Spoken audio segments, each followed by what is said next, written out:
Welcome to Fearless with Jason Whitlock. I am Jason Whitlock, your host. Happy Monday.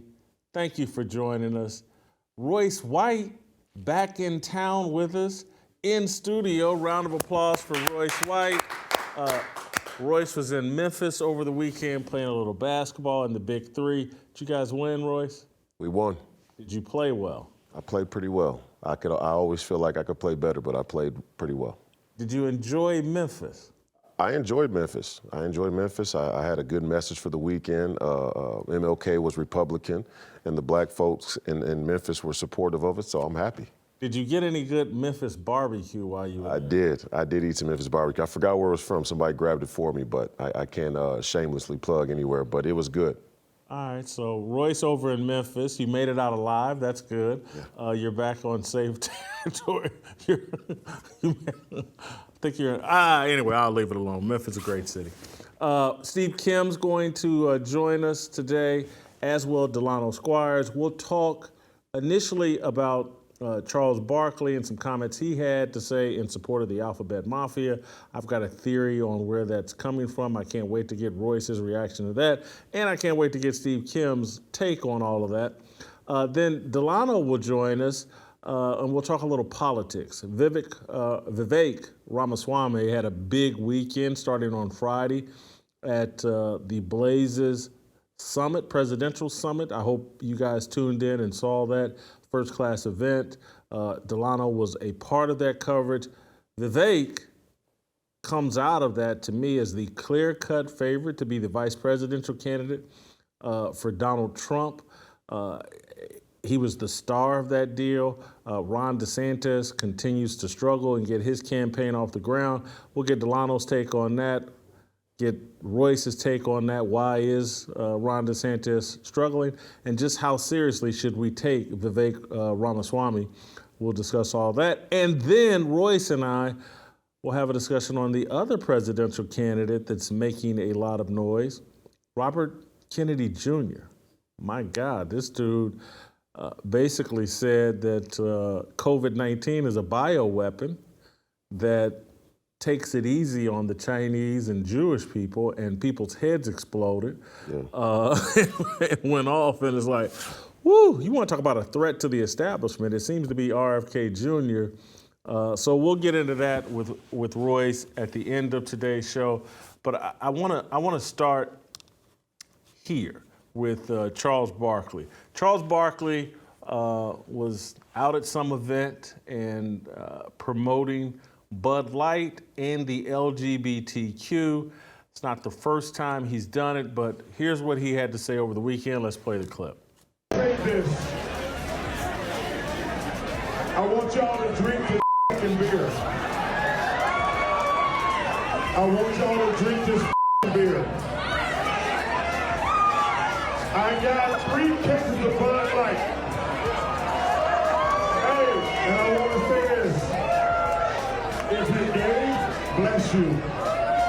If you're transgender, bless you. And if you have a problem with that, you. That's Charles Barkley doubling down on something he said 6 months ago, a year ago. Let's play the old clip of Chuck at a party, leaving out the Bud Light, but saying virtually the exact same thing. I want to say this. If you're gay and transgender, I love you. Hey, and if anybody gives you shit, you tell them Charles said, you.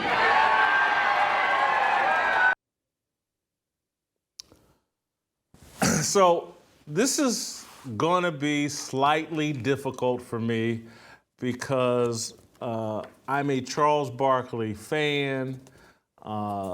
In previous years, I've been friendly with Charles.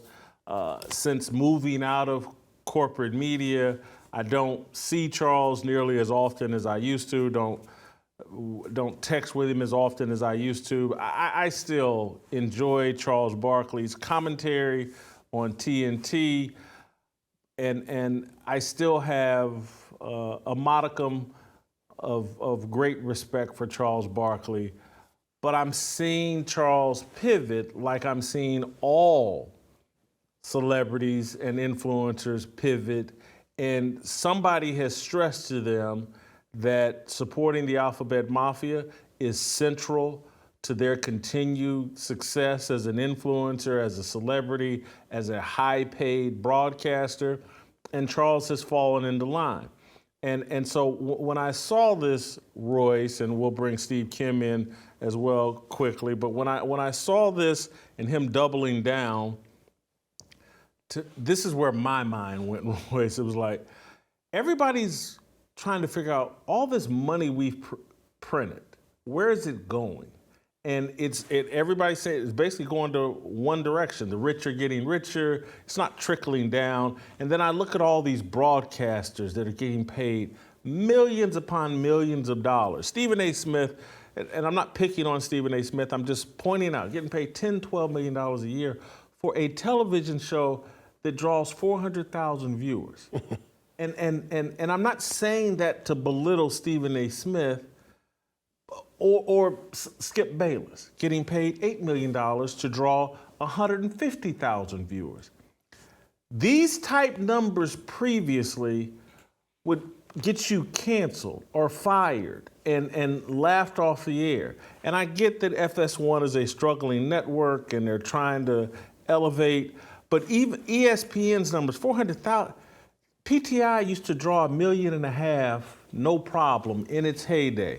And so how all of these numbers are shrinking in terms of their reach and influences, but the contracts for the people talking are going the opposite direction. They're getting bigger and bigger and bigger. And I think, Royce, when I think of all this money that has been flooded into the market, and I look at athletes, NBA players, NFL players, they're all getting paid more and more and more and more money, but the ratings and the impact aren't the same. They're going the opposite direction. And it's like the money's being printed. There's more TV networks, there's more celebrities, there's more people that are all being used to promote the Great Reset and a new normal. Yeah. And so it costs more money because there's more people, and then whoever's the highest profile ones, you got to pay them even more.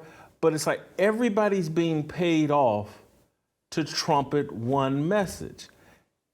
Anything that leads to death, anything that hurts reproduction, you can get paid for lots of money for promoting.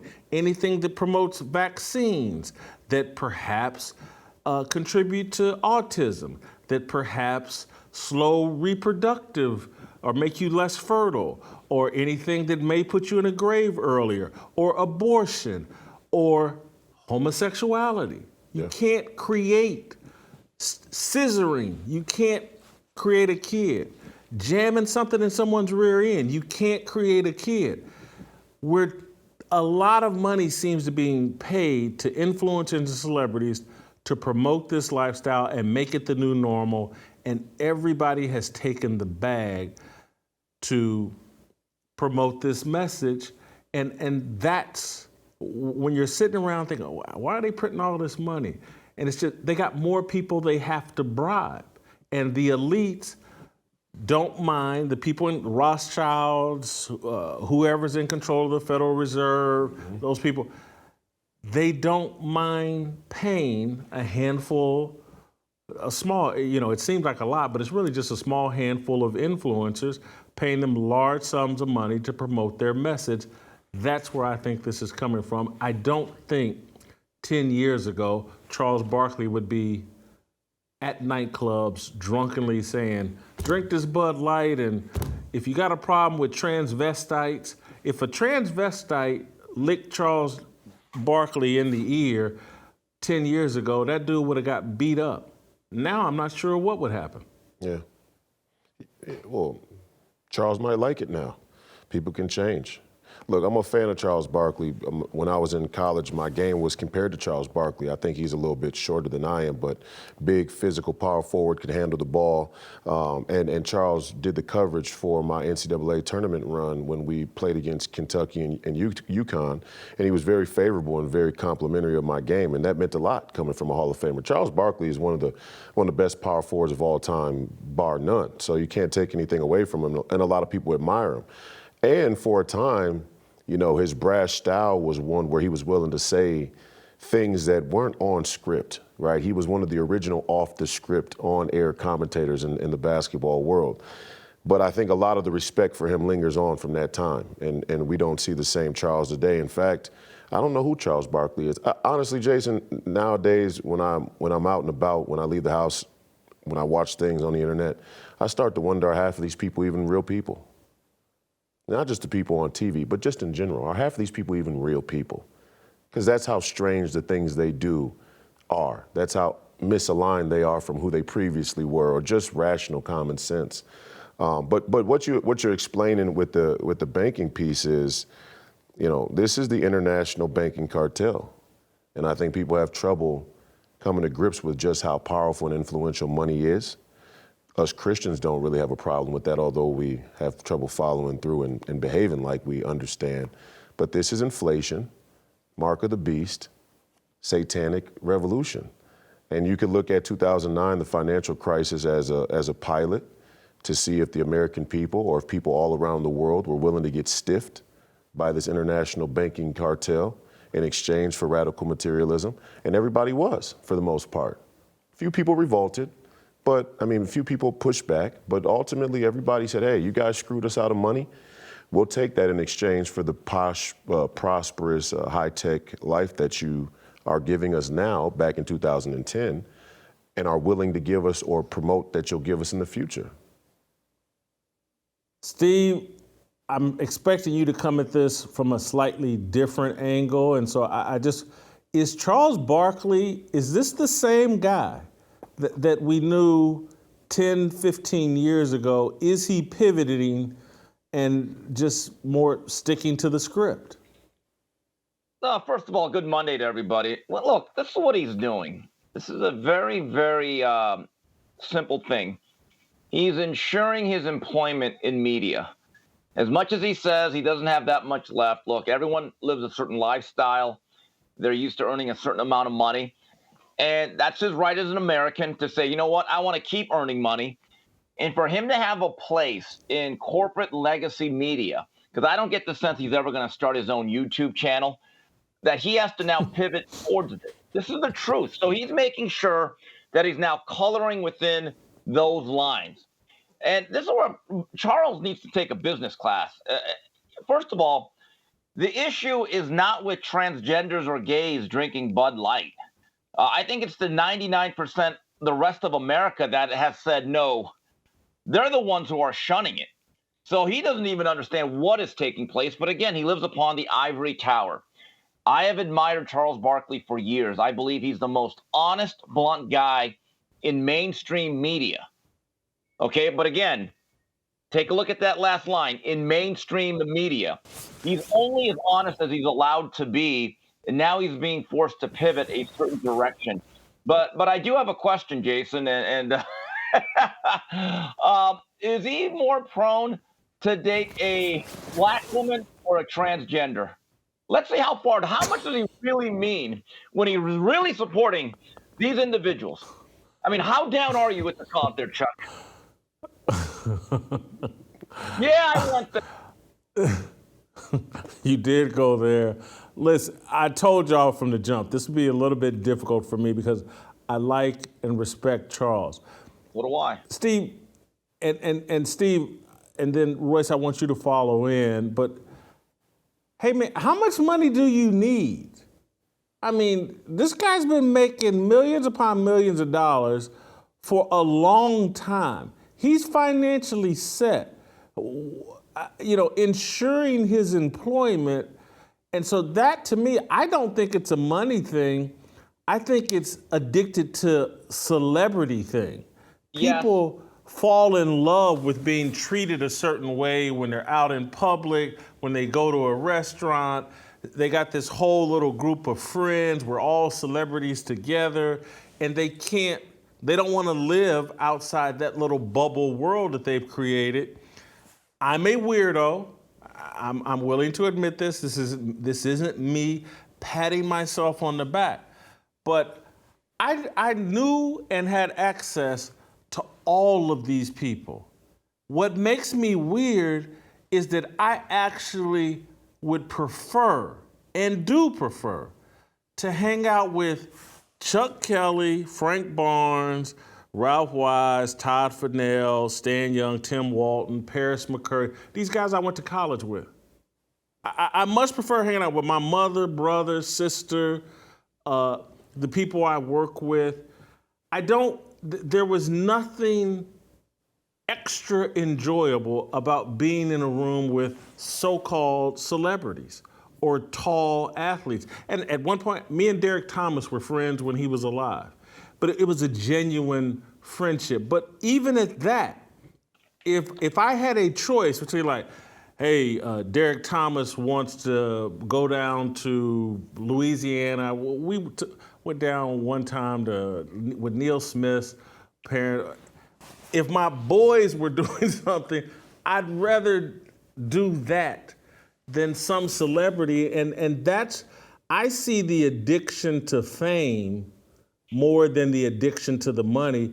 How much money does Charles Barkley need? No, I think you make a good point, but everyone's a little bit of King Lear. They all want more gold. I mean, do Bill Gates and Warren Buffett need to earn another dime? But they don't go out of business. They don't all of a sudden stop whatever they're doing in terms of their industry. They set up shop every day, and they are capitalists, whether they want to admit it or not. Here's my biggest problem with Charles Barkley. You are allowed to have your beliefs. You can embrace whoever you want. But when you start using your pulpit and your stage and your platform to try to guilt other people into believing what you believe or whatever forced agenda that you are now pushing for your own good, I find that to be contemptible.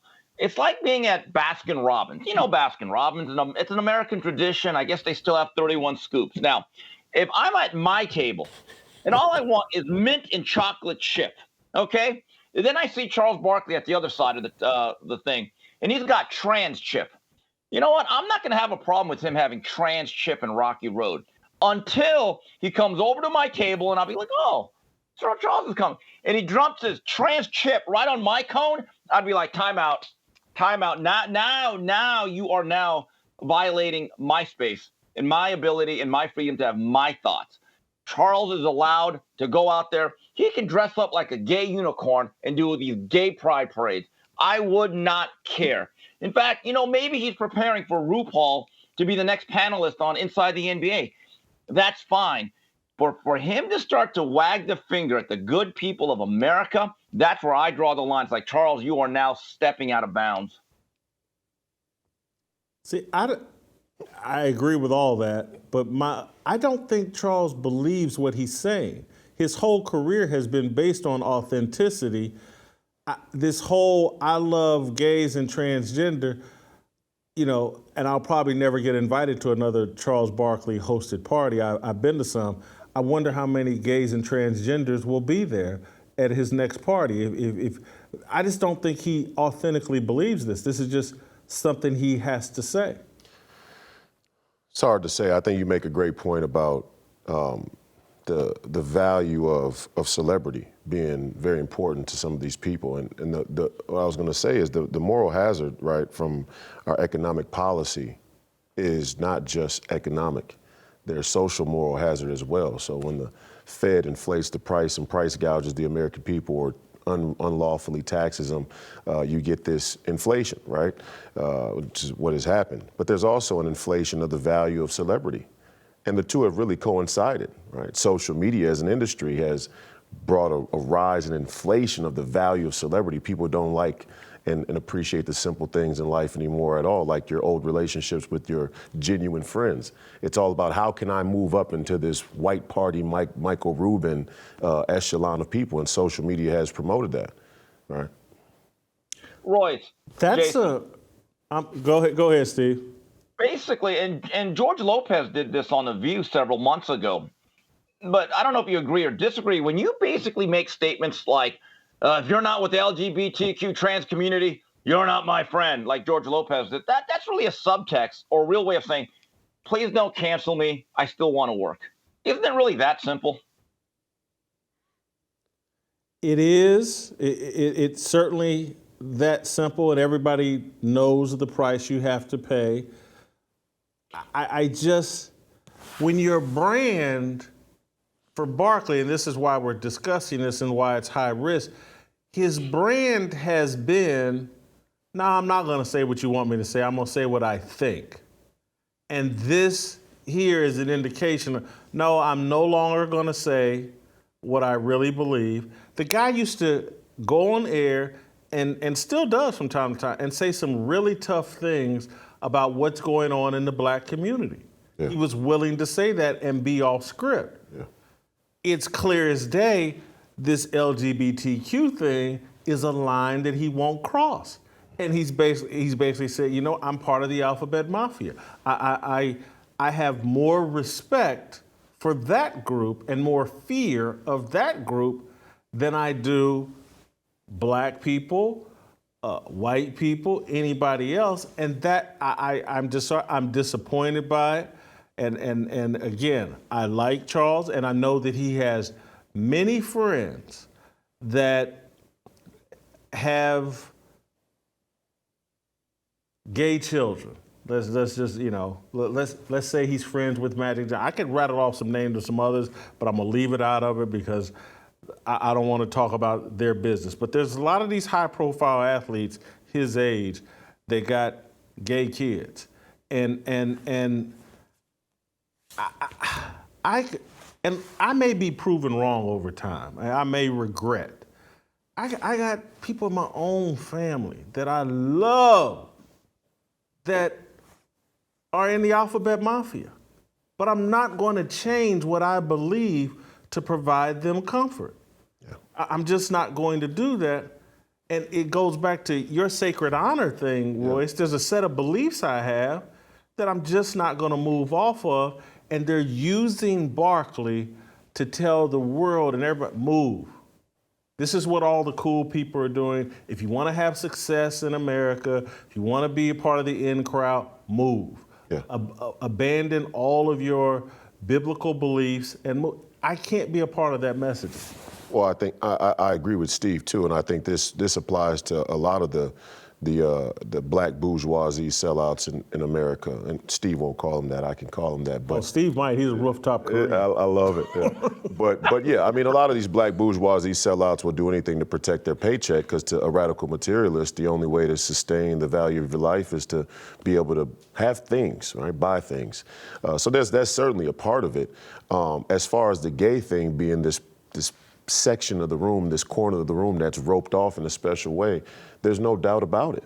I mean, as far as New World Order goes, as far as the propaganda goes, the LGBTQ is the highest, is the top shelf, right? And they used, it was after World War II, it went Jews, blacks, women. It went Jews, blacks, women, and they've now converged into the LGBTQ narrative because it's the hardest one to pin down. It's all about confusion and chaos. You can't pin it down.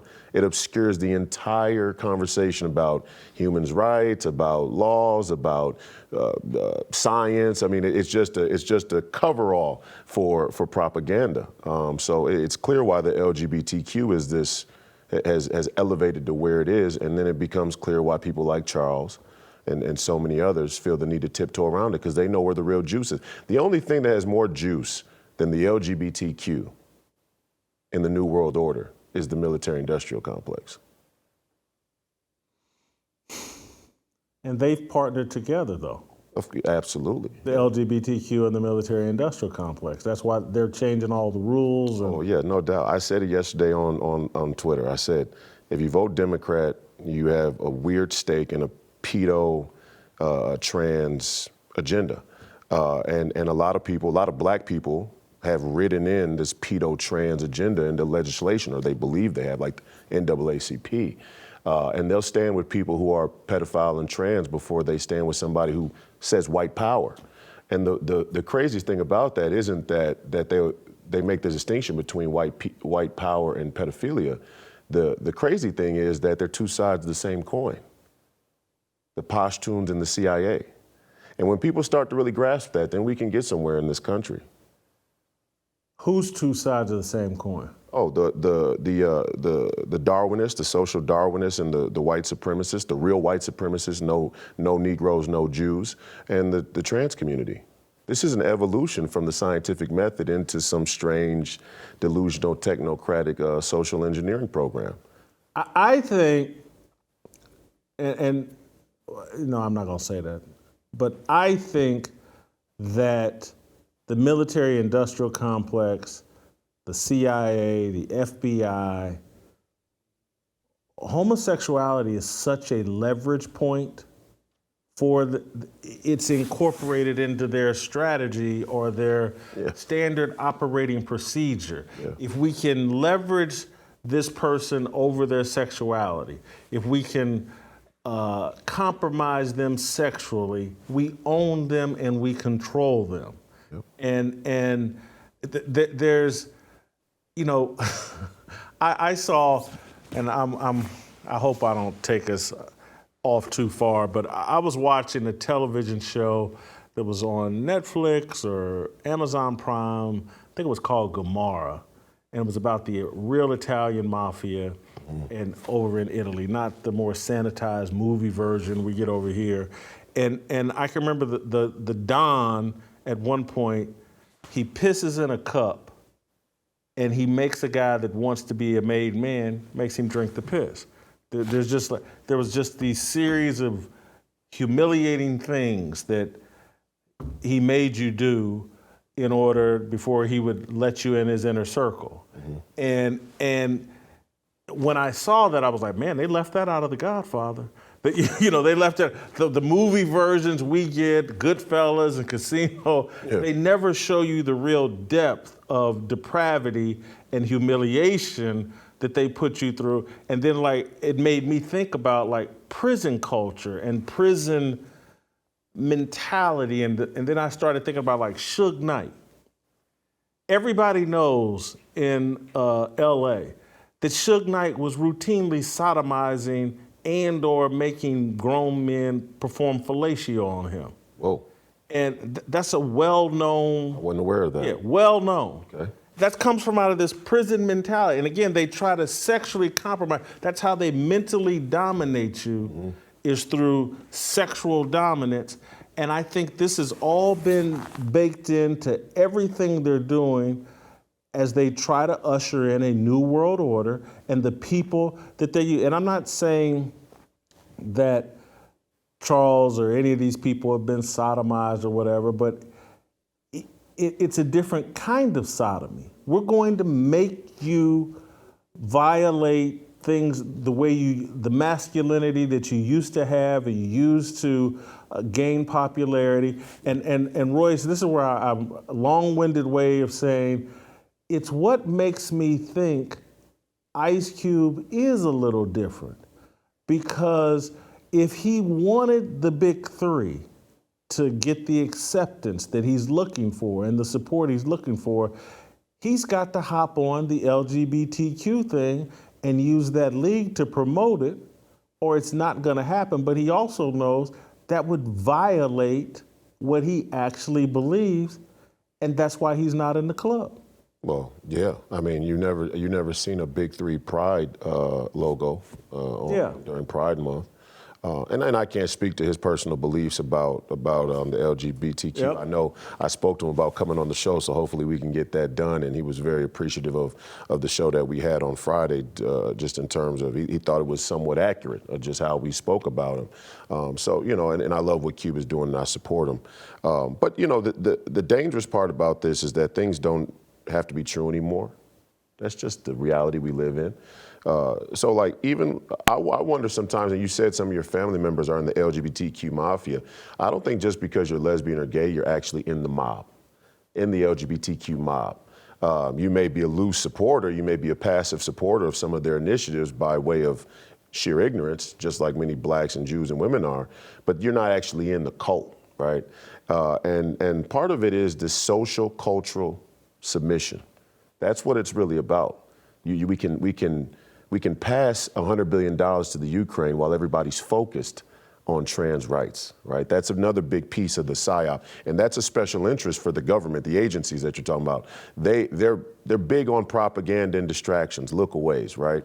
And one of the biggest contradictions in it that you can just tell is just how powerful it is. One of the Democrats' favorite things to do to Christians and conservatives, MAGA, whoever it is that opposes the LGBTQ agenda, is say, come out of the closet already. You're pro-LGBTQ, you're a pro-LGBTQ advocate, you want gay people to be able to be out of the closet freely and everything, but you're using it as a cudgel to try and shame conservatives. And really all they're trying to do is bully conservatives with it. If you oppose this agenda, then you're just a closeted gay man. You see it all, I see it all the time online. Steve, I want to bring you back in this way. When I look at Stephen A. Smith, we talked about, I think it was last week, we talked about, or I certainly did last week, that I think he's done with corporate media and looking for a way out, looking for a way to talk about other issues while still protecting his bag and protecting his celebrity. And I think part of it is related to there's over at ESPN, Disney. He's got to hop on board no different than Charles Barkley. And I think this is one of the reasons why Charles Barkley is doing this. Because again, it's like no one, hey, Charles, no one stuck a mic in your face and said, hey, what do you think about Bud Light? He's doing this intentionally. Same situation, same, I think, DJ or person with the mic. He's letting off smoke screens and telling everybody else, from Stephen A. Smith to Ryan Clark, anybody else, hey, guys, this is the way, this is what we're doing now. And I look at a Stephen A. Smith, and I don't think he's comfortable with it, and he's looking for a way to get out while getting a Joe Rogan type deal someplace where he can actually just say what he thinks and he doesn't have to make these demonstrable statements like Barkley. Well, here's the thing. Stephen A. Smith's a grinder. Say whatever you want about him. That guy works a lot. I mean, he's got more jobs than the Hadleys. Remember that famous skit from In Living Color? They have a lot of jobs, and he's always working. Charles Barkley has taken pride, and I really respect this. He said, I'm not working hard. I'm not going to ESPN doing all those shows. Oh, no. Oh, I'm trying to work the least amount of hours for the most amount of money. And God, you know what? That's the American dream. I'm with Sir Charles. This is where he loses me.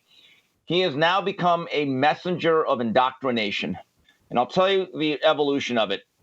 Me and you are a little bit older than Royce, but I remember when we grew up, and I distinctly remember in the late 70s all the way throughout the 80s, there used to be a message of tolerance for the gay community. In other words, don't bash them, don't assault them, leave them alone. And I thought that was fair. Then it became acceptance, which is like, okay, let's kind of see it their way. Let's let them into not just the fringes of society. Let's make them more mainstream. Now it is flat out indoctrination where you're at a public space and some guy goes out there waving his banana in front of your kid's head. You're just supposed to wait and go, oh my God, honey, isn't that cute? Like, think about it. Now parents are being excoriated for going up in front of school boards and saying, hey, guys, my little Susie is in third grade. We have a little problem. We really like the school board, but 58 ways to use a dildo. I'm not really sure our teacher should be reading this. And they get the heat. So think about this de-evolution we've gone through from tolerance to acceptance to flat out indoctrination. And if you don't accept it, you're the pariah. Look at what has happened the last 50, 60 years in our country in terms of that particular subject. And now Barkley is a messenger. I would use the word, indoctrination is an appropriate word, but I would also think, as it relates to celebrities, it's promotion. You have to promote it. And that's a requirement. And again, when you get Barkley, who's at the top of the sports media broadcasting deal, I think he's being sent out there and pushed out there and doing this to send a message to everybody else, you have to promote it. You can't accept it. You can't be tolerant of it. You can't be respectful of it. You have to promote it. No, there's no doubt. And one last thing about Charles, if you want Bud Light, trust me, you can get like 8 cases now for $5. I mean, every store I go to now, that Bud Light display is like a castle. I mean, it's funny because if you ever go to the refrigerated section, not in the liquor stores, because that's a little different. Every market that I go to the last 2 months, it's literally stacked up like the Great Wall of China. It's like no one is buying it for Charles. You can have all the Bud Light you want with all your new friends. That's not the problem. That is not the problem. But shame on Charles. You are now part of the cabal. Shame on you. Where have you gone, Charles Barkley? I'm just do we think Bud Light cut him a check to do that? Steve Kim uses the word cabal, and I like it for this situation because I think one of the real signals with Charles was when the whole Kyrie Irving thing went down, and Charles's public statement on it was, you can't criticize them and then want to play in their league. Right. Yeah. So his whole MO, his whole modus operandi is whoever's in control, whoever the elites are, whatever they want, that's what you should fall in line with, or else go find something else to do. And it's a real sign of lack of moral character. It's easy to go on TV and say things. It's hard to stand for things, and then even harder to die for things. But you know, with the Kyrie situation, it's not really their league. I mean, they've kind of done in the NBA and with basketball exactly what the international banking cartel has done with business and capital all over the world. They've played middleman, and they've used the middleman role to solidify power. That doesn't mean they own it, and they damn sure didn't create it, and they damn sure don't sustain it with their talent and skill. They broker it. That's not the same. And they organize it though, Royce, and the reason they organize it is because we won't. No, not only that, they won't let us organize it. There's some of that too. You know what, when the Ice Cubes, and I don't like that's not Diddy, but Russell Simmons and you know, a couple other you know, black entrepreneurs, they won't let them own a team. You have to bow to the agenda of New World Order in order for them to even let you be in the organization position. I was just watching a documentary though, Royce. Not that this documentary is the end all be all, but it was a documentary about how the Jews created Hollywood. And it was put on by Jews. I don't want anybody to call me anti-Semitic. Jews did this documentary that I was watching. And it was a celebration of them creating Hollywood. And it talked about all the resistance they felt from the Edison film industry, because that's who started it. I think Thomas Edison or people from that lineage. And that the whole system was stacked up against Jewish people initially and their rise in Hollywood. And they fought through that. We think, once we get some resistance, we think, oh, we got resistance, they're racist, therefore let me fold and not stick to my guns. And again, these guys felt so much resistance in New York that I think it was like 8 of them. They just said, you know what, we're gonna move out here to California and do it from out here. Yeah. And we're gonna get away from New York, where we're getting all this resistance, and we're gonna go do it out here in California. And they took over the thing. So they've had resistance and figured out a different way to go about it. Once we get resistance, we just fall into excuses and say the world is racist and we can't do it.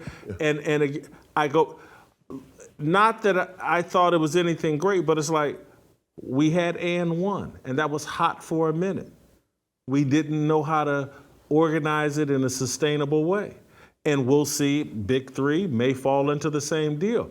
I'm not into excuses. There's always a way. If you every ethnic group, and I'm not, and you know, black, we love to say we're special and our resistance is because of the skin color and blah, blah, blah. Everybody gets hazed when they come to America. And was our hazing process far worse? Yeah. Yes. It wasn't a hazing. Yeah. It was longer and more sustained and blah, blah, blah. Yeah. But eventually we got set free, and there's this hazing that you're going to go through, and are you going to stick together? And again, we flunk all the tests. We had the Negro Leagues baseball deal, and we thought instead of negotiating our way and some teams into that league, hey, we'll just give them all the talent and we'll, integrate that way. We won't integrate from the top down. We'll integrate from the bottom up. And they ain't gonna let you get to the top. And so I don't know what. I agree with you. And take Daddy Silver, for example. It's the same with Hollywood that it was in law, right? I mean, Prokshire, the law firm Prokshire that Adam Silver's dad helped found, was the original law firm of Jewish attorneys that none of the other firms would hire because they didn't want Jewish attorneys. And listen, nobody's saying that the Jews aren't getting played either in their role in this whole thing. This whole New World Order deal is a matter of Satan, is a matter of metaphysical forces pushing an agenda and pushing people towards a certain end. The Jews play a role, and the blacks play a role, and the CCP and the Chinese play a role. Everybody's got their corner of the market, but they certainly have a very dominant role in Hollywood. But even more importantly, now, today, they have a very, very dominant role in law. And the legal fair is what is really the railhead of New World Order. Steve, I'm going to let you go. This went longer than I anticipated, but great job, as always. You got a final thought before we let you go? I hate to cut you short on your show. No, it's just great to collaborate with Royce, meeting of the minds. I just want Royce to know cabal. That's one of my fancy Asian SAT words. I've been waiting to pull that out for about a year and a half since I've been on Fearless. And once Royce came out, I said, you know what? Cabal's coming out today. I'm breaking it out of my arsenal. That's it. This weekend, Steve was on some Twitter Spaces under the name of Kane Football Talk. And so I was like, I want to hear him talk about the Miami Hurricanes. Spent an hour listening to Steve talk about boxing. No, but they asked me, wait a minute, the public asked me. And look, this is for the masses. If they want to ask me about Spence Crawford, look, I'm more concerned about my cornerback depth. And my left tackle is going to be healthy, but these guys want to talk. I get it, Jason, but 150 guys in this Twitter Spaces under the headline Kane's Football Talk, and for an hour straight, it was 24/7 Showtime. What was it? Is that what was Showtime's boxing deal called? Or HBO? All Access. Yeah, it was. All that was missing was Max Kellerman and Jim Lampley. And Jason, I want to let my audience on Fearless know, closer to the season, it's almost, we will do a full hour-long special of Hurricane football with Steve Kim. It's going to be a great show. Tune in. All right. Thank you, Steve. Great job. I need to tell you guys about our great friends at Preborn. And you guys know what Preborn does. You know why it's central to our mission. It factors into this conversation we're talking about right now, about the sanctity of life and the importance of life and the importance of reproduction. The entire world seems to be set against reproduction. They want to kill babies in the womb. They want everybody adopting a lifestyle that doesn't reproduce. Preborn does not. It fights against that culture. Preborn is about protecting that baby inside the womb, recognition that life begins inside the womb at conception, and recognition that reproduction is our purpose here. That's what we're supposed to do. Be fruitful and multiply. Preborn provides expectant mothers an ultrasound. You introduce that woman to a heartbeat, you show her that image inside the womb, she's far more likely to choose life and to eschew abortion. Preborn's been doing this for years. You guys have met Dan Steiner. He's been on the show. You know where the money goes. It does not go pay a bunch of mid-level executives exorbitant six-figure salaries. It goes for paying for ultrasounds. It goes to supporting that woman while she's pregnant and in the first 2 years after she gives birth. All that support, from diapers to counseling to just a friend in need, that's what Preborn provides. And they provide it because we donate money. We pick up our phones, pound 250, say the keyword baby. You can give that way, or you can go to preborn.com/Jason and donate that way. It's just $28 for one ultrasound, $140 get you 5 ultrasounds. You can give monthly like I do. You can make some special donations when things are going really well for you and you want to make someone else's life better. You can go to Preborn and give there as well. Preborn.com/Jason, pound 250, say the keyword baby. Preborn. It's part of our mission statement here at Fearless. Be a good Fearless soldier. Send me an email, fearlessblazeshow@gmail.com when you give that donation. Delano Squires, we'll talk a little Vivek Ramaswamy and Ron DeSantis next. It's my obligation, no hate, discrimination, raising up your hands for freedom.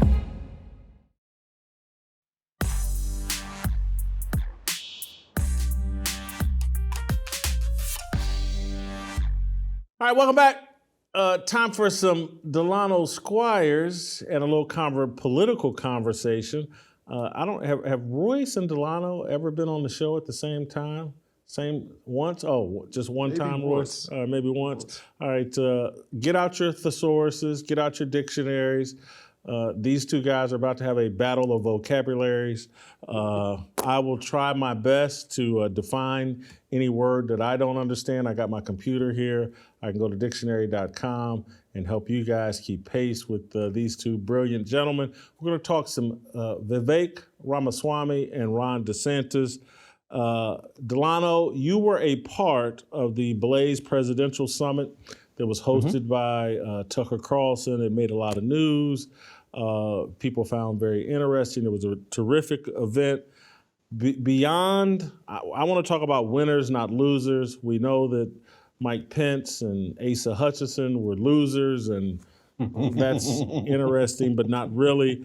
I thought the biggest winner was Vivek Ramaswamy, and it's now clear to me that he's going to be a player in Republican politics in 2024 and perhaps beyond. Is that a fair reaction to what we saw on Friday and over the weekend at TPUSA? I think it's fair, Jason, but it just depends on whether Vivek actually wants to win elected office, right? On the coverage, I sort of drew a comparison between him and Barack Obama circa 2004. When I believe that's when he gave the speech at the Democratic National Convention, and he first came on the scene. And again, he had soaring rhetoric. He was sort of an inspirational character who spoke outside of the normal, political talking points. I see some of that in Vivek, in his willingness to talk about God, to talk about sort of the God gap, right, that is driving the despair and the disconnection, the social sort of dislocation that you see, whether in drug abuse or homelessness and, some of the real partisan battles that we face in our culture. So I could see him being an Obama-like character. But I think people genuinely believe that Obama wanted to be president. And a lot of people believe that Vivek, some believe he's a grifter who's only, trying to sell books or whatever it is they think he's trying to do. Some believe he wants to be part of a Trump administration in 2024. I'm not taking a position, either way. But I can see there's a clear difference between him and the other Republican candidates in the field, challenging Trump just in terms of his rhetoric. I will say this. A president is more than just a public speaker. If that weren't the case, Tony Robbins would have been a 2-time president, and we would sort of be looking for whoever can charge the most on the public speaking circuit. So I think it's good to be able to articulate a vision for the country that connects with people, but you need more than just polished talking points to run the federal bureaucracy. So I just want to make that point clear. I think that's crystal clear, but I think things have changed so dramatically over the last 12 to 14 years. You got to remember Barack Obama basically became president with virtually no experience. Donald Trump became president without any experience. And I think on the Democratic side, you would have Democrats say Barack Obama is the best president of the last 50 years. And on the Republican side, I think you'd have a group of Republicans say Donald Trump is the best president in the last 100 years. And so those guys have made experience perhaps irrelevant. Royce, what's your take on Vivek? How seriously should we take him? Well, to your point, I don't think Barack Obama and Donald Trump made experience irrelevant. We, the American people, made it irrelevant. And it is somewhat irrelevant. It is somewhat legitimately irrelevant because of the decay of our political landscape, the decay of our politics. We live in a WWE politics culture. And, people are way less interested in what policy is actually written, what policy makes it into legislation, and what ramifications there are of policy downstream. It's all a sort of virtue signal on both sides of the aisle completely. So that was our choosing. As far as Vivek goes, I still have real skepticism of anybody who sought the validation of the Ivy League and then big tech in their young adult years. I just have questions about a person like that in the time we're in now. I'm not saying he's not smart. I'm not saying I don't like a lot of the things he's saying. Like I said last time we spoke about him, I think that was the day that you interviewed him. I think he's saying a lot of great things, and I think he could contribute to an administration. Like Delano said, being in the seat today, especially today, is way, way more than being a public speaker. It is. Let's play a clip for those of you that didn't see Friday's Blaze Summit. But this is Vivek getting asked about January 6th. Something you can't say is that maybe January 6th, while appalling on one level, maybe it was not an insurrection. So let me talk about. I haven't talked about this much in the campaign. I'll be very honest with you. You want to know what caused January 6th? There's such a temptation to say that there's one man whose name is unspeakable. We can't. No, first of all, it's QAnon. It's QAnon. It's QAnon. You want to know what caused January 6th? Is pervasive censorship in this country in the lead up to January 6th. You tell people in this country they cannot speak, that is when they scream. You tell people they cannot scream, that is when they tear things down. And so the reality is, we were told that you could not question where the virus came from when we all knew it came from a lab in Wuhan, which now they admit. We were told that you could not send a private message to someone on the eve of an election that Hunter Biden's laptop story was actually a true story worth considering before an election. You were systematically suppressed. So think about this. You told you had to be locked down, had to take a vaccine that was mandated and forced down your throat, stay locked down in your home while Antifa and BLM roam and burn the streets of this country. So that's the lead up of one full year of telling people you have to shut up, sit down, and do as you're told. And then you tell them, okay, there's an election where you didn't get the information that you needed, such as the Hunter Biden laptop story being real and suppressed. That's what caused January 6th, is a cycle of censorship in this country. And until we look ourselves in the mirror and admit truth on that, we will not move forward as a country. And I think that's the real cause. And I'm sorry to say this, Tucker, but I think until we reckon with that reality, I worry that is the beginning of, it's a friendly parley compared to what's to come, unless we step up and speak truth, restore integrity, and actually lead us to who we are as a people, rather than sweeping the truth under the rug. So I love that answer.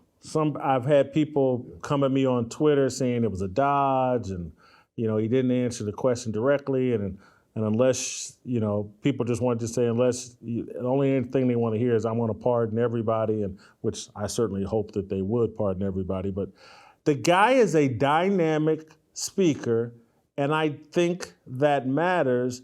And I think the fact that Ron DeSantis isn't a dynamic speaker is hurting Ron DeSantis. Delano, what can DeSantis do, who was the front runner outside of Trump, early on. What can he do to make up some ground? It feels like he's not really connecting with voters. Well, first let me say something. I think Royce hit the nail on the head when he said, it wasn't Obama and Trump that made experience irrelevant. It was the American people. And ultimately, we are going to get the leaders that we deserve. And if what we want are leaders that say outlandish things, basically leaders that operate as if like they're content creators, right? Whether they're polished like Vivek or outlandish and sort of more bare knuckle brawlers like Trump, then that's what we're going to get. And I think my advice, and I'm not a political consultant at all, right? I like to focus on policy, but I don't think Ron DeSantis should try to make himself into someone that he's not, because the worst thing in politics is a phony, and people can smell phonies a mile away. So my thing is this: every presidential candidate has a series of skills and experiences and abilities that they say, these are the things that equip me for office. Some people are dynamic speakers, right?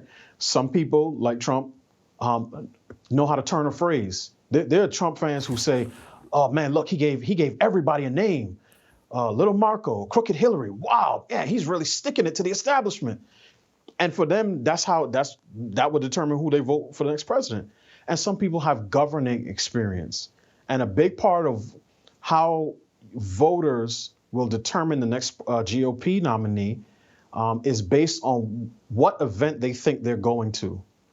If they think they're going to a Friday night rodeo in Eastern Texas, they're going to go for one person. If they think this is the Kentucky Derby, this is a race, they're going to go for a different person, right? Because those two events require two different horses. And if you want a rodeo, you vote for the Bronco. If you want to win the Triple Crown, you vote for the Stallion. And for some people that say, I want to split the difference, you vote for the Gelding. So at the end of the day, DeSantis has to figure out, who he is. He has to stay in his lane, to me, and run his race and let the chips fall where they may. I want to push back on you and Royce. I think corrupt politicians made experience irrelevant. I think the American public views all of these career politicians as corrupt, and so they want someone not connected to politics. And so from the Bushes to anybody that's coming out of the RNC or the DNC, people just aren't interested in, oh, that's a corrupt person. That's what politicians are. It's no different when you see a fat person, you make some assumptions about them. Oh, I bet you he can't run a mile in under 20 minutes. Oh, I bet you, blah, blah, blah. You see someone that's a career politician and you go, oh, he's corrupt or she's corrupt. I bet you they're worth a lot more money now than they were then. And that's why I think Vivek, RFK, and Donald Trump have appeal. The Kennedys got a bunch of money, just because they're Kennedys. And then Vivek and Trump have created a bunch of money, and they're not traditional politicians, and so they don't have that air of corruption, and that's what people are trying to avoid. The other thing, as it relates to DeSantis, I think his failing is self-awareness and not leaning into who he is. And so if I'm Ron DeSantis, if I have ultimate self-awareness, I would have watched Vivek on Friday go up there and be this dynamic speaker. And I would have recognized that, like, whoo, this dude just set the stage on fire. That's not what I'm going to do. That's not who I am. And I would say, and you know what, Donald Trump, when he gets on stage, he sets the stage on fire. That's not who I am. I would have come out on Friday right after Ron DeSantis, Vivek Ramaswamy, and said, listen, Vivek is tremendous. What an incredible ball of energy. He is dynamic, just like Donald Trump. Those guys are both dynamic. That's not who I am. I'm a doer. Do you want things done? I get things done in a way that is sustainable, that will allow me for the next 8 years to move this country in a direction. It won't be 4 years and then everybody hates me so much and everybody, they can put together some lies and steal an election. I get things done in a sustainable way. I meant to look this, I even had because I was thinking this on Friday and I started thinking about, is it Kool Moe Dee or somebody, I go to work or it's like he needs some theme song that's straight from Kool Moe Dee or somebody, or maybe it was Big Daddy Kane, I get the job done. I can't remember, I meant to look it up on Friday, but that he needs to just say, I'm a doer, I'm not dynamic. Look at my track record. I get things done. We're at a time right now where America needs things done for a sustained period of time. It's going to take time to clean up or even begin the cleanup process on the mess that the Obama administration, the Bush administration, the Biden administration have created. I'm the guy that can get it done in a sustainable way. That's who I am. If you want dynamic and you want a hot mess and you want something that will have starts and finishes and you know go back and forth, have at it. I'm the guy that will get things done. That's what I think is a sellable message for DeSantis, but he's, you know, that's not. I don't know if they're that quick on their feet. Number one, to go back to your first point, the American people are right to be skeptical of politicians. And I agree that corrupt politicians have undermined the legitimacy of politics and governance in this country. What I have skepticism towards in the American people or of the American people is, you know, it's one thing to say a politician is corrupt. It's another thing to say they're corrupt as a way to opt out of having to do anything yourself, right? And I think by and large, that's the real psyop done on the American people is, yeah, of course your politicians are corrupt and there's this sort of laissez-faire attitude around political corruption, but you're not really calling it out because you want to get active in politics because you don't actually need your elected officials or politicians to be politically active, right? So there's a disconnect right there in the people that say, oh, I'm not going to vote because all of these people are corrupt. Well, what are you doing in your daily life that's active, that's political, that's working towards whatever agenda that you believe in? And if those two things don't line up, then you're using it as an excuse.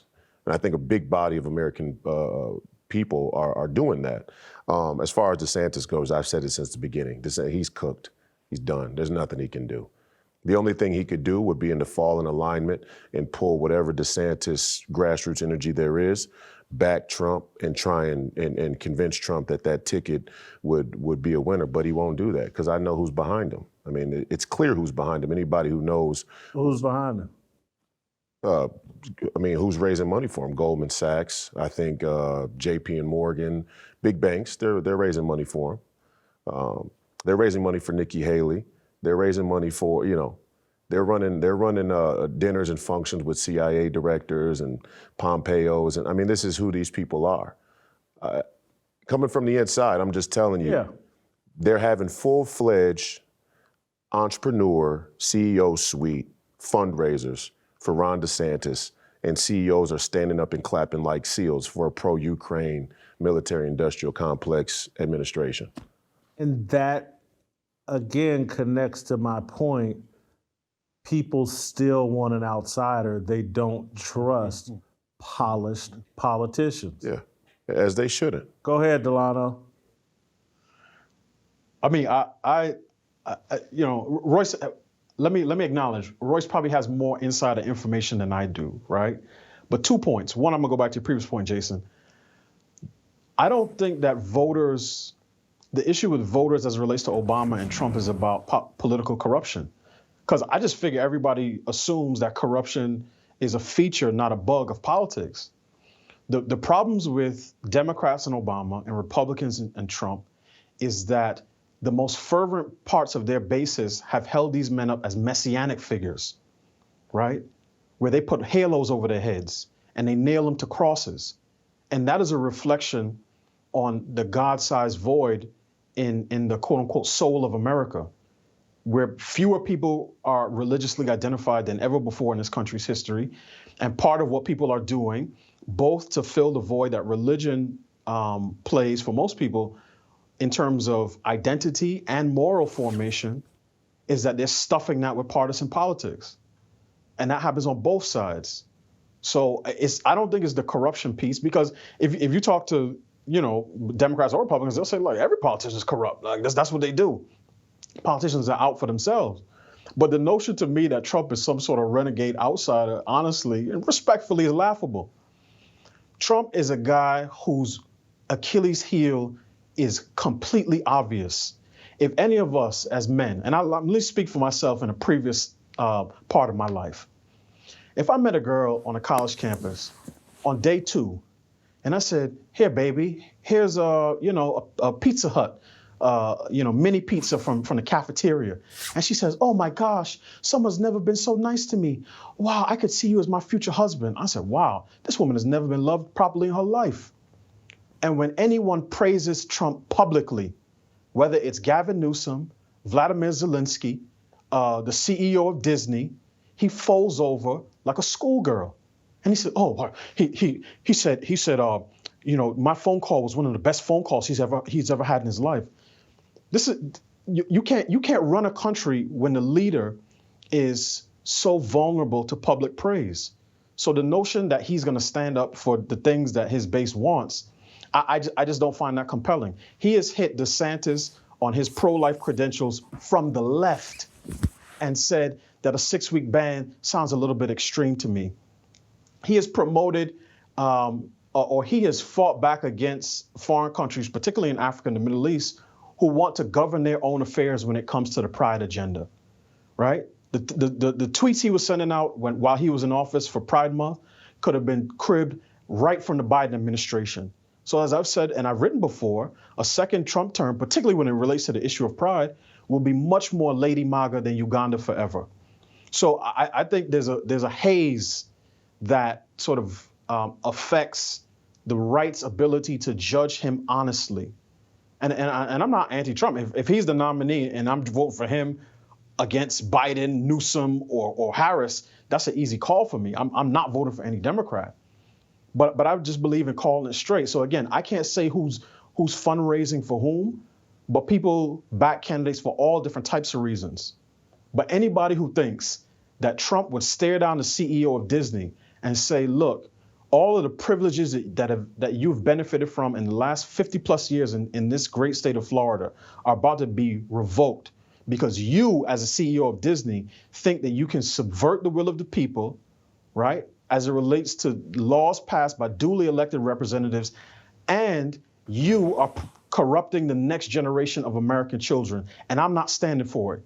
You really think that he's going to say that and cost 7,000 or 50,000 jobs in Florida? Not a chance. I can't speak to that specific example, but I do think in 2016, I don't even think it's debatable whether he was an outsider. He's an outsider, and That was 8 years ago, though. I get it.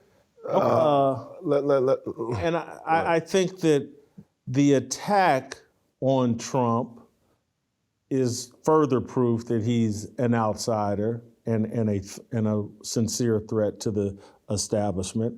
And I think, again, when I look at Vivek and RFK and why are they exceeding all expectations, again, it just people are tired of career politicians. And then as I think you made the point about religious faith and things like that, one of the things I think Vivek is scoring a lot of points on. This guy tweets out every day, God is real. Every conversation he gets into, he centers God and his belief in God. And I know he's a Hindu or whatever, but he as he talked about on Friday, he's got some shared values with Christians, even being a Hindu, and religious values shared with them. And he centers that constantly. And I certainly don't see, anyone on the left doing that. And I don't, these other candidates, I don't know. I'm sure maybe Mike Pence does, but he puts me to sleep every time he talks. So I don't know. But I think Trump can still claim the outsider role. And I think Vivek and RFK Jr., I would say as well. Both of these guys have chosen the right strategy. They're not attacking Trump. I saw RFK turn down the opportunity. They tried to bait him up and team up to rip Trump, and he's like, "Nah, I'm not doing that." I respect that Trump paid him some kind of praise, and he was forced to comment, and he wasn't going to rip him. And Vivek not doing. I think that's just smart strategy, where I think that someone has triggered DeSantis into thinking that he would be unmanly if he didn't attack Trump. And I just think it's poor political strategy.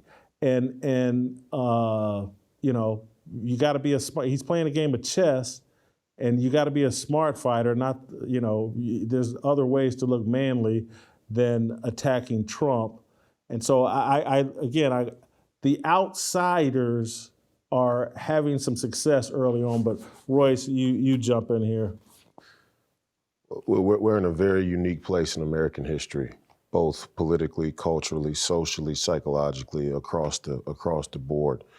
And we have to prioritize. And I'm not one to ever say that we should focus more on this than this, because we face a circumstance where we need an all-encompassing approach, no doubt. And I think Donald Trump is certainly weak in many areas, places where I think he has room to grow even in his old age. I think everybody is going to have the opportunity to grow into something that they never were before in this moment that's coming up.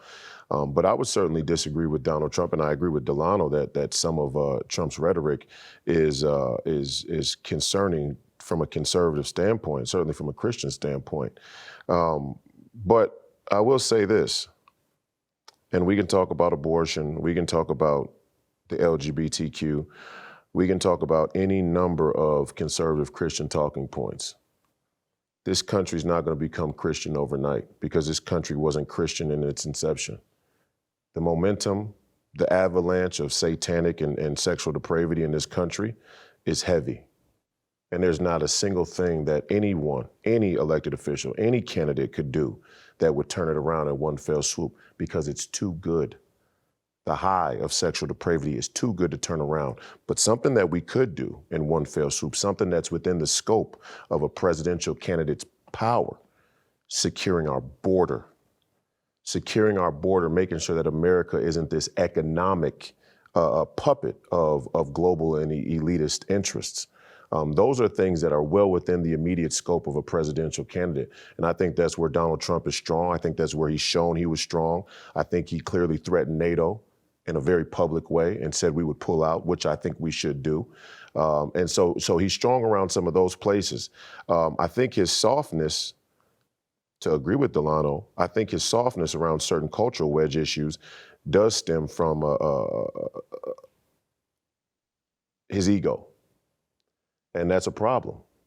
But any person that would step up to the plate right now is going to have flaws. And we have to all pray and have faith that our next set of leaders could overcome those flaws in this next chapter, in this next battle we're going into.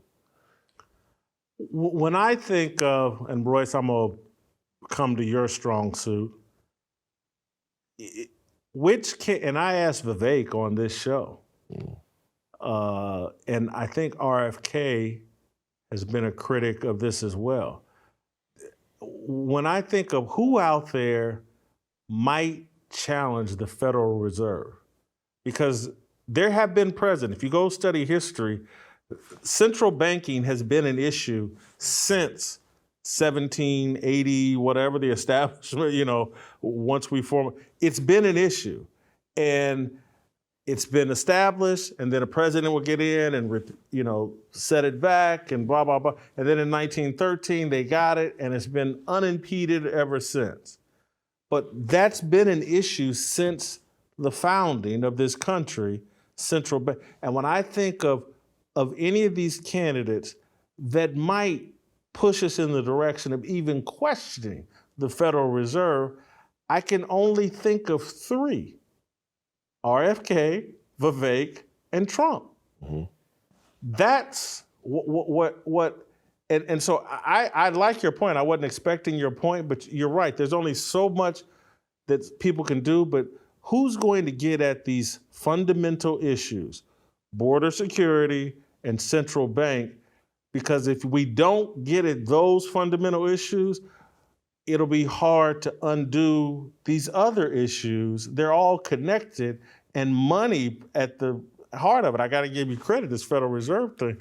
It took you a year and a half to get me there, but man, I'm all the way there. I get it. Well, the question is, if you think, the question really becomes, is the cart before the horse or the chicken before the egg? And many people seem to look at these cultural wedge issues that have to do with Christian belief and think, oh, well, the rap music is decaying the culture, or abortion is decaying, or the LGBTQ, or having sex in Hollywood. And yeah, all of those things are contributing factors. But the heart of the Christian decay in this country is the fundamental embrace of radical materialism.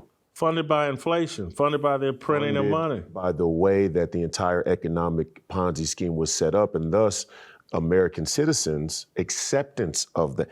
Again, the reason why the Fed was set up was to gradually make the American people accept that the rise of technology and industry would offset the unlawful tax that is being placed on them by their government. And I mean, that's a fundamental heresy against the rights that you've been given by the Creator. So the point I'm making is that, look, are we going to throw all of our political hate on a young woman who had sex and now has decided that she doesn't want? Is that where the crux of our political activism needs to be? Is she to blame for the fall of America? No, she has to deal with an eternal damnation, and all of us will have to. But if we're talking about politics in the nation and what leads a young woman to think that way, do I think every young woman that has an abortion is satanic in her impulse? No, she's been brainwashed to think that it's a very simple fix. That's why Preborn says, if you give a woman, show the heartbeat, and you give the resources, you can change it. That tells us if we change the fundamental economic scam, we could really start to turn this country around. If you have a society where one income earner could provide a great life for a family, now you're changing things. But we've set it up now, you got to have two incomes. Yeah, 4. Yeah, literally. Average American family with 2 working people don't have $500 cash. And the Fed gives $100 billion to the Ukraine. I mean, we see the issue. The question is, who's willing to fight? Delano, I don't have a question. I just want you to hop back in if there's something you want to react to. Yeah, I mean, I'm not an expert on central banking and all of sort of its tentacles in the rest of the culture. But I will say this: the president actually does have a fair amount of leverage and power as it relates to some of the issues we're talking about, right? Could choose, particularly if a president who also, his party controls Congress. You can repeal the Equality Act. You would fire the current, Secretary of Health and Human Services and his deputy, who was a man pretending to be a woman, who was setting federal policy as it relates to quote unquote gender affirming care. All of those people can be run out of Washington, right?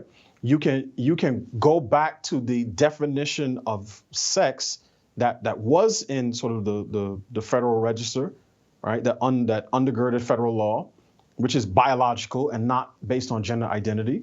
And then you can use the bully pulpit. A president has a purse, a pen, and a pulpit. So you sign laws. You can choose what programs to fund or not fund, and you use the bully pulpit to declare openly and publicly, your values. And I would argue that the stuff that we're talking about, particularly on the culture war, is being pushed with much more force and passion through the corporatocracy than the Federal Reserve, right?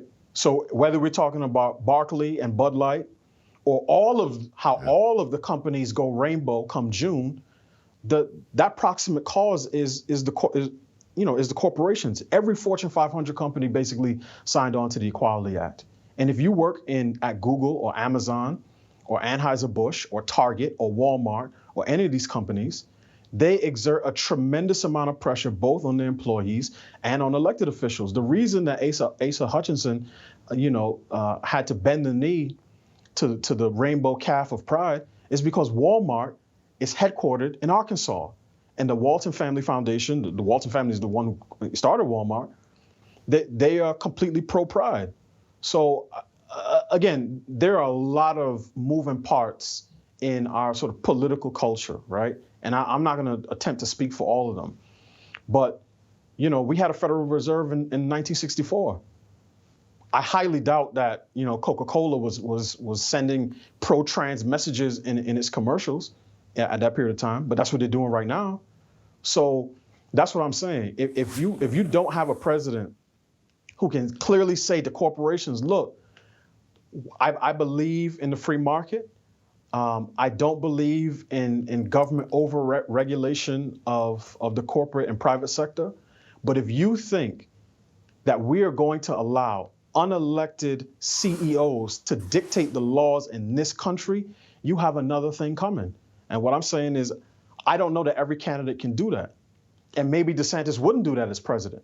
But what I'm saying is he showed that he not only could, but did do that as governor. And that to me means a lot. And as a voter who is concerned with substance over style, I would elevate that track record of governing over, somebody's rhetorical flourishes. And I want to piggyback that point because personally, I thought that the criticism against DeSantis for railing up against Disney in Florida was completely misplaced from the entire, and I thought the criticism from the MAGA movement, but from the entire conservative, mainly from MSNBC, the real signal was from MSNBC. They said, hey, he's not going to be able to talk about free market with rhinos is what they were really saying, going against a corporation like Disney because it's a lose-lose. I thought that was completely misplaced. I thought that it was strong for DeSantis to pick that fight. And I thought most of the criticism was saying it's not smart from a political strategy standpoint. And there's something gravely dishonest in this country about what we mean when we talk about political strategy. What's advantageous to the average voter who everybody in the political world behind the scenes agrees and knows and counts on the fact that they're low information, fifth grade reading level voters. So that I would agree with Delano that Governor DeSantis showed a bright spot in what he did against Disney, and all the people who spoke against it, I would have to categorically disagree with them, including Trump. I'm gonna make this last point. I'm gonna let you go because I want to talk some specific RFK stuff with Royce, but you make the point about in 1964 and the Federal Reserve was there and things were different. I think, and I don't know if this is a complete thought or the perfect thought, but it made me think about so George Orwell in 1949 wrote the book 1984. And so there were things in place that he could see that were going to lead us this direction. And so I think very smart, visionary people couldn't tell you exactly, oh, this is going to happen, this is going to happen, this is going to happen, but they could this central banking system and all the ingredients are in place for what's now become crystal clear that people whose eyes are awake in 2023, George Orwell could see it in 1949 when he published his book. And so most of us couldn't, again, a year or two ago, I couldn't see. Royce kept talking about the Federal Reserve and, blah, blah, blah. I didn't get it. I had to do a lot of homework, a lot of reading, had to listen to Royce on this show many times and think about it before I finally got it and could see and it just, everything makes sense. Man, we got all these alleged celebrities and influencers and rappers, and they're all idiots and they're making millions of dollars. Who's financing this? Who do they really bring that kind of value? Can you sell 10,000 records and somehow be worth $20 million or whatever? I don't know what these numbers are that Meek Mill and these other people, and it's like, who's paying these people to promote this level of debauchery, radical materialism? Where's the money coming from? And why have we printed so much money? Why have we opened our borders and allowed all of this money from our known enemies come in and dictate what's in our movies? And so when I look out there and say, and again, this is why it's gonna take a stick of dynamite probably to get me up off of Trump. He's the only guy that he's America first. And we gotta protect our borders, and we gotta be hard on China, and we gotta bring manufacturing jobs back. And we gotta, because if we don't, we're just kidding ourselves. If we're gonna continue to let China just cut checks to the NBA, to Kyrie Irving. They just cut Kyrie Irving a big check for shoes. Yep. All of our influencers, all of our people. I mean, they go back, I'm rambling here, but it's like, I read something 2 or 3 years ago where Adrian Wojnarowski had some deal with China. The worst. Through ESPN. Worst of the worst. Where he's getting checks from China for appearing on something that had to do with the NBA. And I'm like, wow, go to Live Golf and how Saudi Arabia, everybody can just cut a check and influence American culture. And if we don't put a stop to that, and again, these are all our enemies. They're over there. Every time Charles Barkley screams for pride, people in Saudi Arabia are going, good job, Charles. People in China, yeah, y'all keep sticking dildos at each other's rear end. That's great, guys. All of our enemies are sitting around. Russia, they love it. Mm-hmm. Y'all keep making TikTok videos and keep sending drag queens it's all being financed.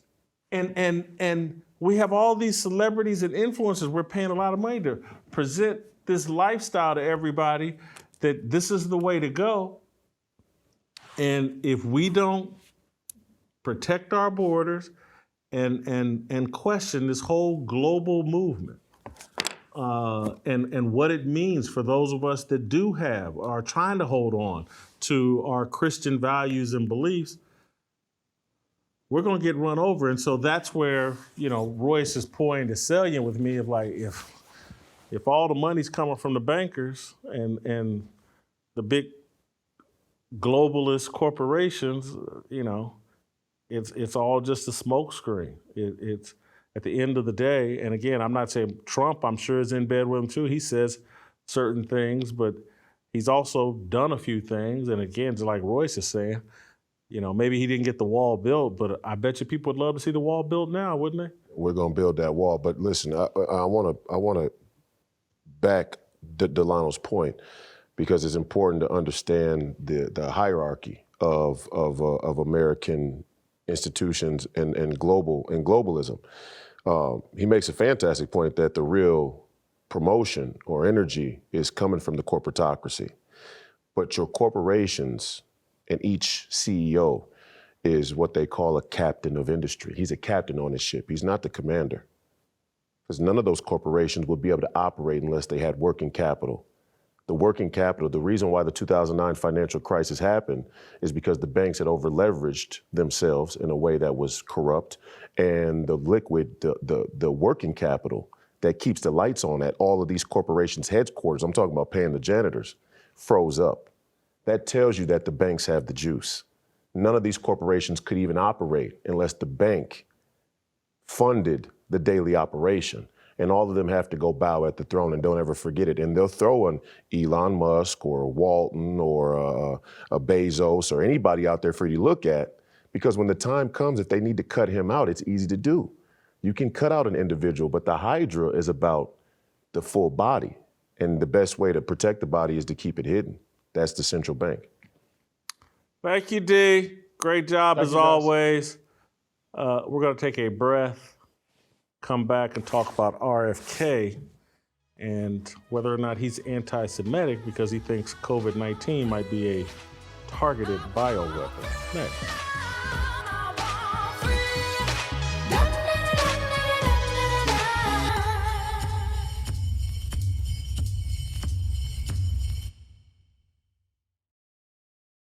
All right, welcome back. Robert Kennedy Jr., who's running for president on the Democrat side, made news this weekend when he had some interesting things to say about COVID-19. Let's play the clip and then I'll further explain. And we need to talk about bioweapons. The level, I know a lot now about bioweapons because I've been doing a book on it for the past 2.5 years, and you know, the technology that we now have to develop these microbes, we've put hundreds of millions of dollars into ethnically targeted microbes. The Chinese have done the same thing. In fact, COVID-19, there's an argument that it is ethnically targeted. COVID-19 attacks certain races disproportionately. The races that are most immune to COVID-19 are because of the structure of the genetic structure, genetic differentials among different races of the receptors of the ACE2 receptor. COVID-19 is targeted to attack Caucasians and black people. The people who are most immune are Ashkenazi Jews and Chinese. But we don't know whether it was deliberately targeted that or not. But there are papers out there that show the racial and ethnic differential impact to that. We do know that the Chinese are spending hundreds of millions of dollars developing ethnic bioweapons, and we are developing ethnic bioweapons. That's what all those labs in the Ukraine are about. They're collecting Russian DNA, they're collecting Chinese DNA, so that we can target people by race. The guy just said all the quiet parts out loud, and people have lost their mind, and of calling him anti-Semitic. There was nothing he said there that was anti-Semitic. Nothing. Anyone that's saying that's a distraction. They don't want you to hear what he has to say. Man's already hard enough to understand because he's got a little speech issue or whatever. But what he said there is crystal clear. He's just quoting the science. After the New York Post and other people attacked him, he issued a statement over Twitter. The New York Post story is mistaken. I have never, ever suggested that the COVID-19 virus was targeted to spare Jews. That's not what he just said, and he's totally accurate. I accurately pointed out during an off-the-record conversation that the U.S. and other governments are developing ethnically targeted bioweapons, and that a 2021 study of the COVID-19 virus shows that COVID-19 appears to disproportionately affect certain races since the Furencleave docking site is most compatible with blacks and Caucasians and least compatible with ethnic Chinese, Finns, and Ashkenazi Jews. In that sense, it serves as a kind of proof of concept for ethnically targeted bioweapons.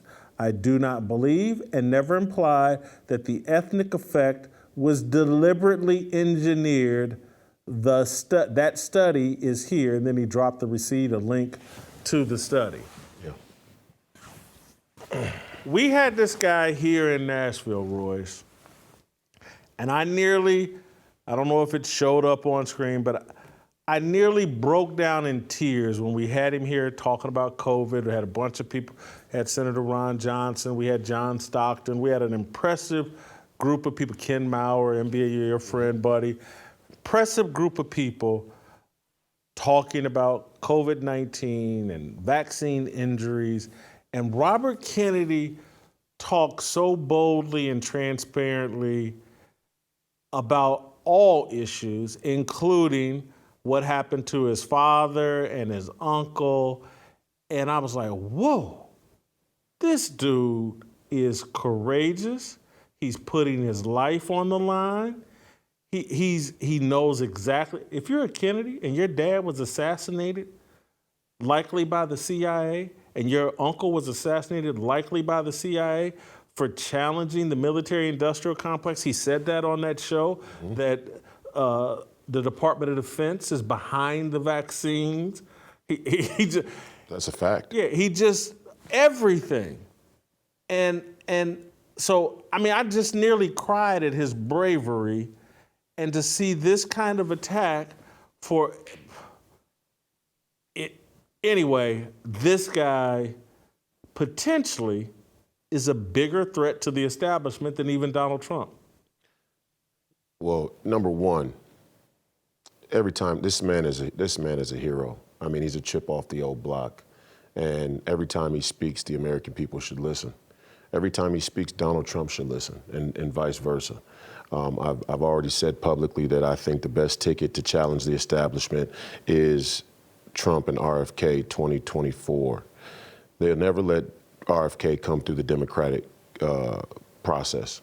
He'll never win.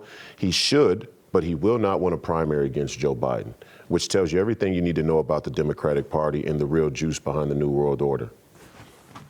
If he should not be able to come through the primary process, him being a vice president with Donald Trump would put real American populism and the corruption that this country's had in it for 60 years right up in the face of the establishment, and I support that.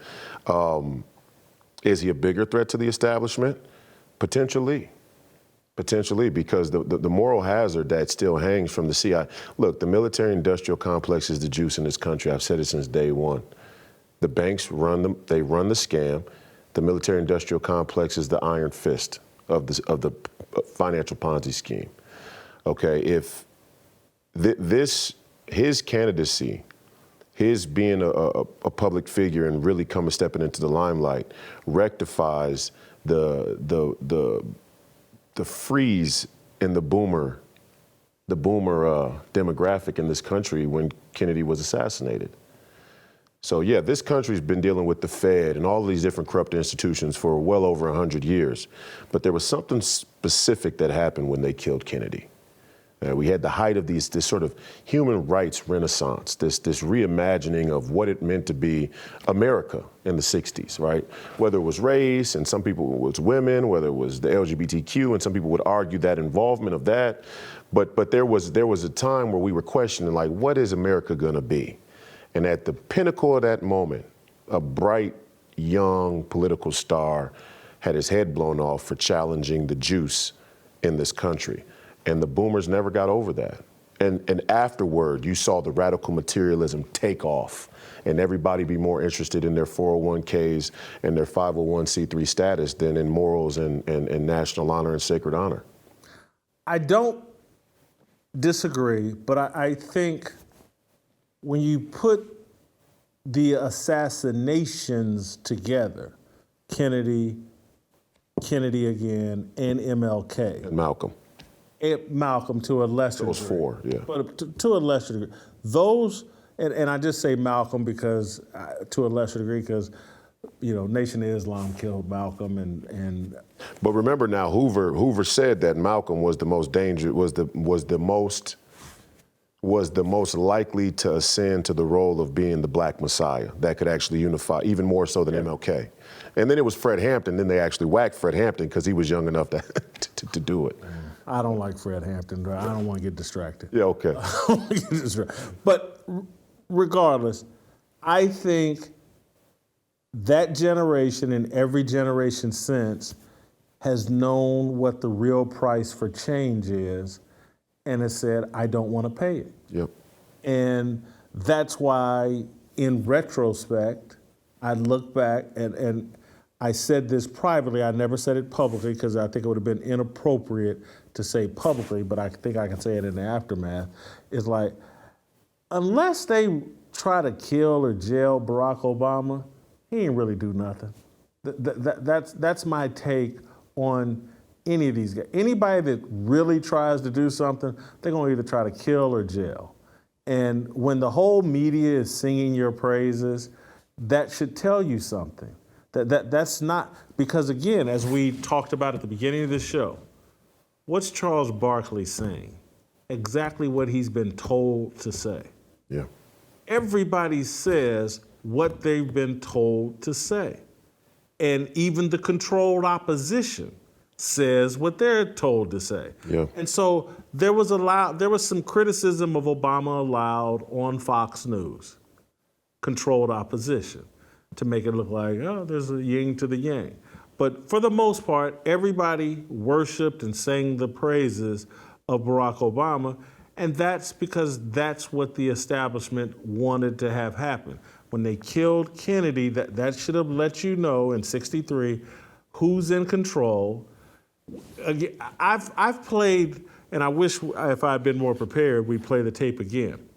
But I don't know if you've ever seen the tape of Dan Rather in 1963.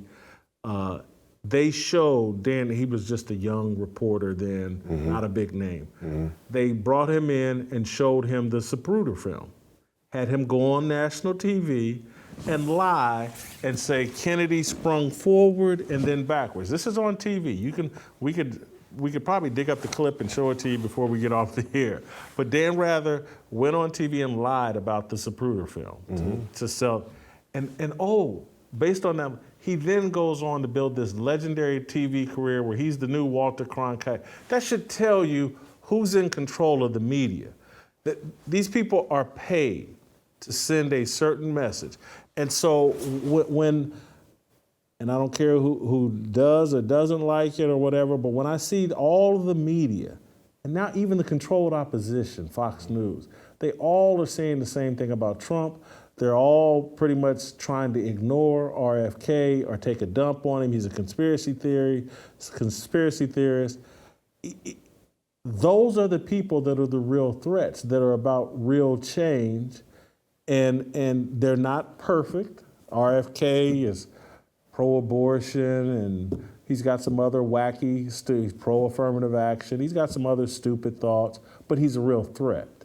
And Trump's obviously not far from perfect, but he's a real threat.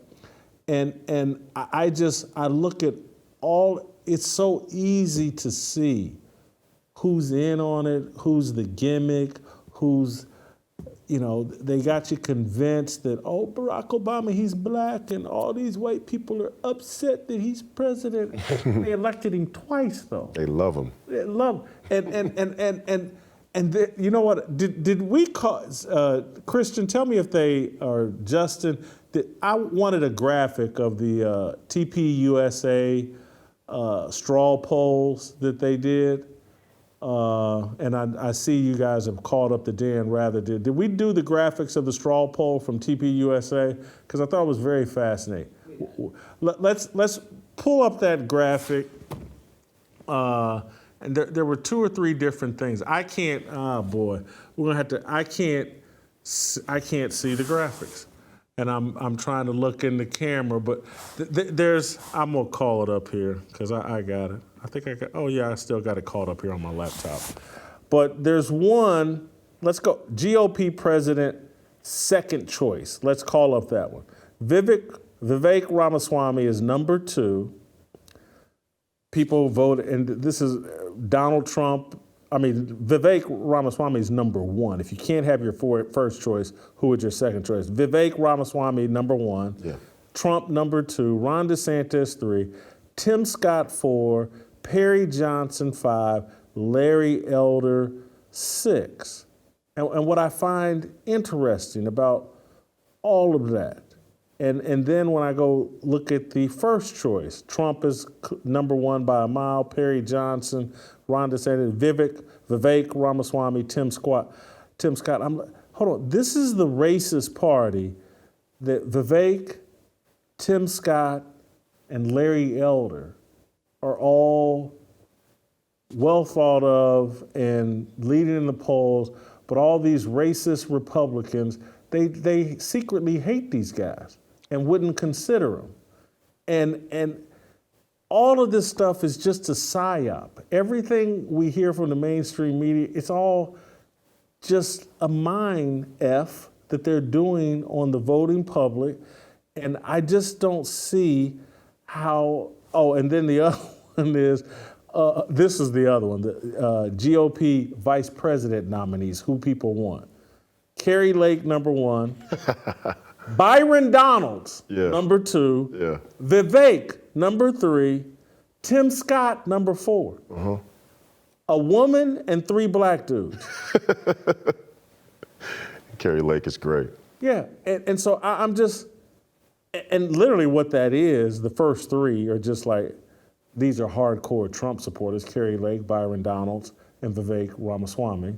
And that's why I go back to criticizing Trump is just a mistake. It's stupid, and that's not me caping up for Trump. It's just trying to give people smart political strategy, and DeSantis isn't doing it. But anyway, I'm off on a tangent. RFK, what he represents, and just how important he is to, I think, opening people's eyes. And I'll go back to the conversation you and I were having with Delano. People want an outsider, man. People want someone who ain't scared. And most of these people are scared. Yeah, well, look, I really like RFK. I had an incredible moment with him at the Big 3 game. He showed up to Ice Cube's game back. I think we were in New York City to support, and then he came back in the locker room and we talked for a moment. And I told him that we love him. The nation loves him. We love him. I love him because I understand what it meant for the military and the CIA to kill his uncle. But I also told him, hey, if they sandbag you in the primary, you got to strongly consider running for vice president. He didn't say yay or nay. Hopefully I have him on the podcast and we can poke and prod at that a little bit more. But let's deal with what he said, okay, just for a moment. The Farron-Cleaver site is the signal of gain and function. This is the one thing scientifically that the entire establishment has tried to dance around. It's why, if you look at any of the mainstream media, it's funny you use Dan Rather. Remember, I came on the show and I said, Don Lemon wants to be Rachel Maddow, Rachel Maddow wants to be Dan Rather. But they've tried to dance around the Farron-Cleaver site because it's a clear signal that this was built in a lab, okay? If the American people don't believe that our science has reached a place where, A, we could build a virus like this in a lab, release it maybe intentionally, and that it would have genetic markers, we are wholly unequipped to make sound and rational decisions about politics. I mean, it just shows that we're in the dark.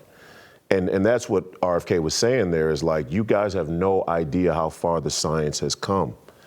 And it really started to ramp up after they killed his uncle. I mean, there was a significant increase in scientific and military partnership and collaboration and innovation. They're controlling the weather.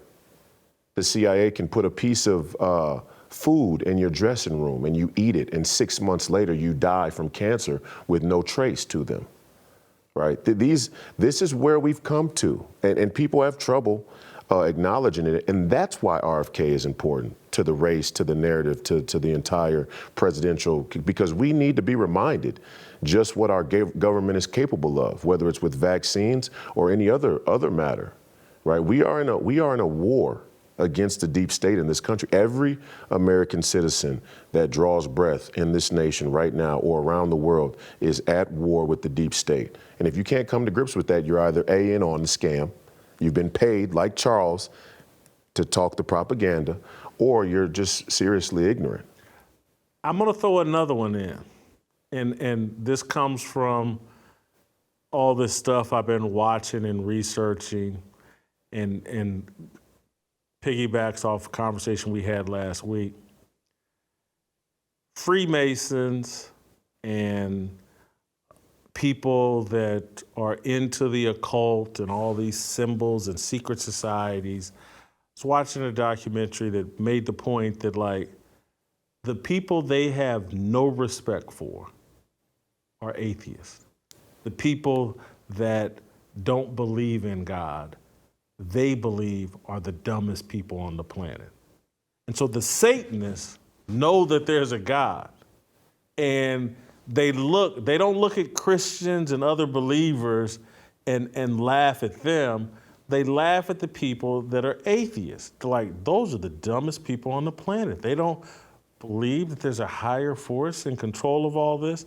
And it's these people that are atheists and or Christians of convenience who don't really believe that man's nature is wicked. Right. They're the problem. No doubt. And they sit around and go, well, I mean, Nancy Pelosi, she couldn't be X, Y, and Z. The Clinton, they couldn't kill somebody. They're just like you and me, Martha. They would never do that. And all of history is littered with proof of what people will do for power. And killing is the least of it. I mean, it's the least of it, what they'll do. They're putting on TV shows and putting it right in your face. Game of Thrones, a very popular show. Mm-hmm. The whole message of it was these George R.R. Martin and the satanic people at HBO say, no, you want to see what people do for power? Watch Game of Thrones. This Thanos, or Stannis Baratheon, mm-hmm. He thought he was the brother of the king that died. Mm-hmm. Set his daughter, like 12-year-old daughter, on fire, burned her at the stake to get the throne. That was his attempt to get the throne. Burned his daughter at the stake. What's her name? Cersei. Cersei, yeah. Cersei set basically the whole city on fire. King landed on fire. Blew the city up. Yeah, blew the whole city up, set it off. And I know it's a fantasy deal, I know, but the whole show was about like, people will do anything for power. And only if you're a believer, you know man's nature is wicked, and that's why you accept Jesus Christ as your Lord and Savior and try to apply those principles to combat the wickedness. And so this whole belief, oh, we're just born into the world and we're all just good people and the world turns us bad. It's an atheist point of view that creates a naivety that makes it so you can't believe that these idiots would stick a vaccine in you that's unproven, will damage you, could kill you, might create more autistic children. Mm-hmm. You can't. You're so ignoring.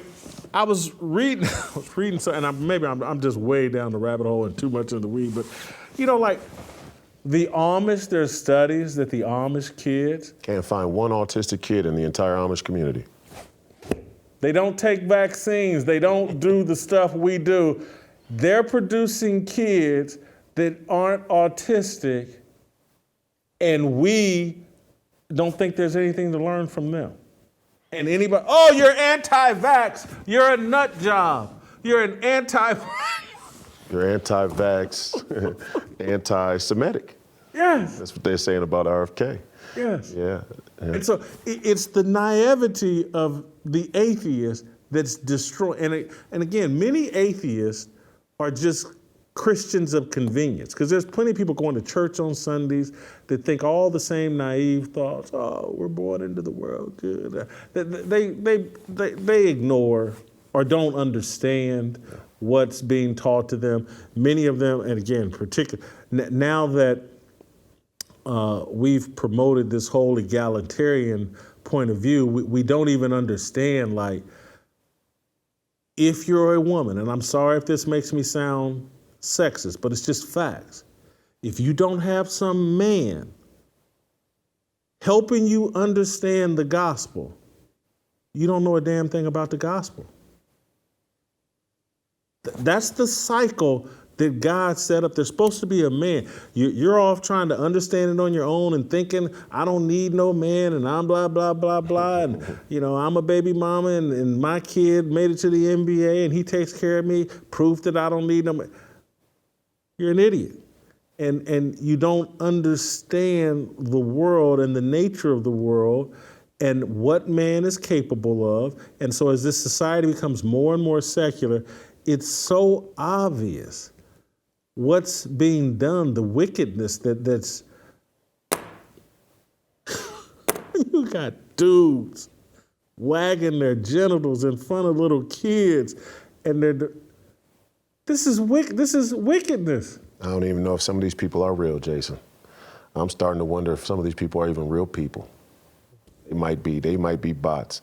But I want to say this: Satan is not polarized. I want to sing a man's praise today on the show that's certainly going to be controversial.